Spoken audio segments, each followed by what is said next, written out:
Ну что, готов сесть за руль новенькой тачки? Тогда торопись принять участие в новой акции от Формула 55. Крупные денежные призы и крутой электрокар ждут именно тебя. Шансы на победу уже у тебя в кармане.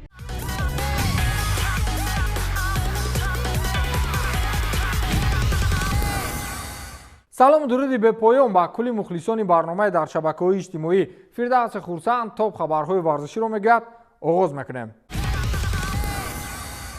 шаҳри Афинаи Юнон имрӯз оташ гирифт. дастаи олимпиакоси ин мамлакат аввалин бор дар таърихи худ аз мусобиқаҳои байниаврупоӣ ҷоизаи чемпионӣ овард. гап сари ин аст ки аз Юнон ягон даста то ҳол дар мусобиқаҳои аврупоӣ ҷоиза нагирифта буд ва ин аввалин ҷоиза аст ки аз лигаи конференсияҳо ба ин кишвар меравад. бозӣ дар финали лигаи конференсияҳо миёни олимпиакоси Юнон ва Фиорентинаи Италия баргузор шуд ки дар дақиқаҳои асосӣ ба ягон даста муяссар нашуд то ҳисоби бозиро кушода намоянд.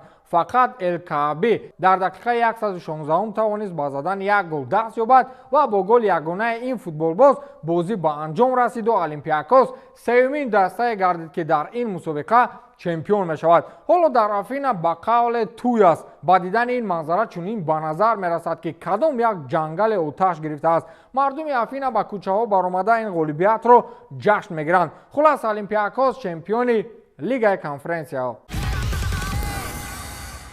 вақте дар дастаи шоҳона баромад мекунӣ, ҳамовақт дар рӯйхати беҳтаринҳо ё беҳтарини беҳтарин мешавӣ, ё нархи бозорият баланд мешавад, ё ҳадди ақал мегӯянд ин бозингари Реал Мадрид аст. то омадани Ҷуд Беллингем ба Реал фақат Ҳоланд ва Мбаппе нархи бозориашон дар рейтинги ҷаҳонӣ баланд буд. акнун дар ин рӯйхат Ҷуд Беллингем аз онҳо боло меистад.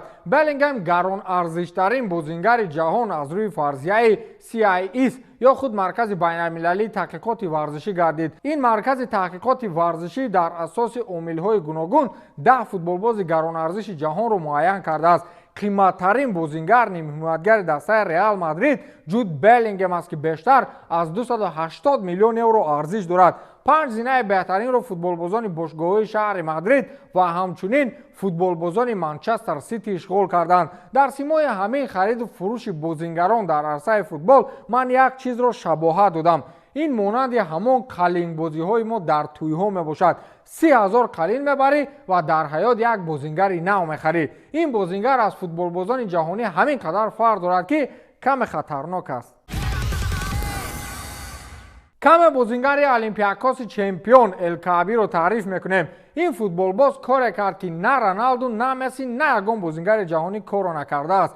ин футболбоз дар плей-офф каму ғам не 11 гол ба ҳадаф расонид ки ин нишондоди рекордӣ ба ҳисоб меравад. Роналду ки худро рекордгузори таърихӣ мегирад, дар плей-оффҳои мусобиқаҳои байналмилалӣ зиёди зиёд 10 гол задааст. ёдовар мешавем ки Олимпиакоси Юнон дар финали лигаи конференсияҳо бар Фиорентинаи Италия дар вақти иловагӣ бо ҳисоб 1-0 дар Афина пирӯз шуд ва голи ягонаро ҳамлагари марокашӣ Аюб Эл-Кааби дар дақиқаи 116 бозӣ ба сама расонид. ҳамлагари Олимпиакос айни замон беҳтарин нишонзани мавсими ҷорӣ дар Аврупо бо 14 гол аст. Эл-Кааби 11 тои онҳоро дар марҳилаи плей-офф ба сама расонид ки ҳоло натиҷаи беҳтарин маҳсуб мешавад. бо шарофати ин пирӯзии Олимпиакос аввалин бошгоҳи Юнон дар таърих гардид ки ҷоми мусобиқаҳои Аврупоро ба даст овардааст.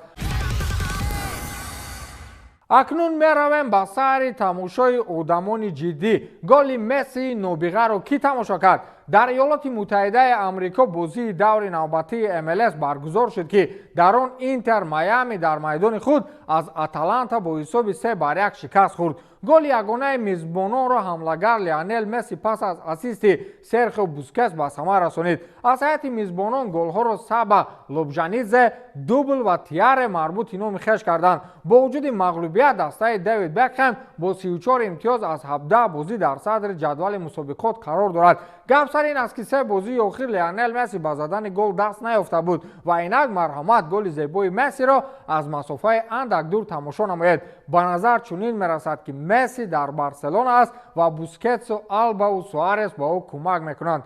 куҷо рафт ин лаҳзаҳои ширин? бавария билохира на мауриньоро интихоб кард, на йоахим лёфу, на каси дигару дигару. Он нафареро интихоб кард ки дастааш аз чемпионати англия дағал карда бигӯем парид. чӣ хел ба нафаре бовар мекунед ки таҳти раҳбарии ӯ даста аз чемпионат бо сабаби мағлубиятҳои пайдарпай меафтад? шояд бавария ҳам азме аз бундеслига париданро дорад.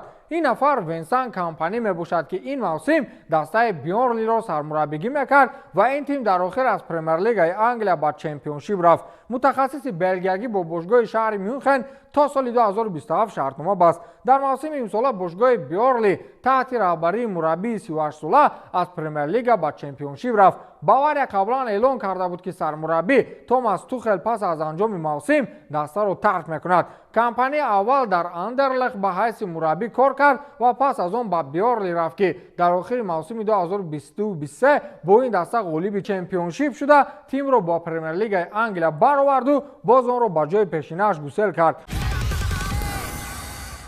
қаҳру ғазаби тайсон фюри баъди шикаст хӯрданаш аз александр усик поён нашудааст ва рӯзи дароз бо асабҳои хароб қадам мезанад. мегӯянд ҳатто ба касе гап намезанад. ӯ то ҳадде ба қавле виҷдонаш азоб дод ки аз тамоми ниҳодҳои варзишии бокс хоҳиш кард то рақобати ҷавобӣ монанд. хулас кор ҳамин хел шуд ки ба тайсон як имконияти дигар доданд ва мо боз рақобати ҷавобӣ ё худ реванши усик ва тайсон фюриро хоҳем дид. ин корро ташкил карданд ва санаи баргузории вохӯрии реваншӣ байни бритониёӣ тайсон фюри ва муждани украинӣ александр усик муайян шуд. муборизаи ҷавобӣ байни қаҳрамони беҳамтои ҷаҳон александр усик ва тайсон фюри 21 декабри соли 2024 дар шаҳри риёз дар назар аст. ёдовар мешавем ки дар набарди аввал украинӣ пас аз як қарори тақсими доварон пирӯз шуда буд.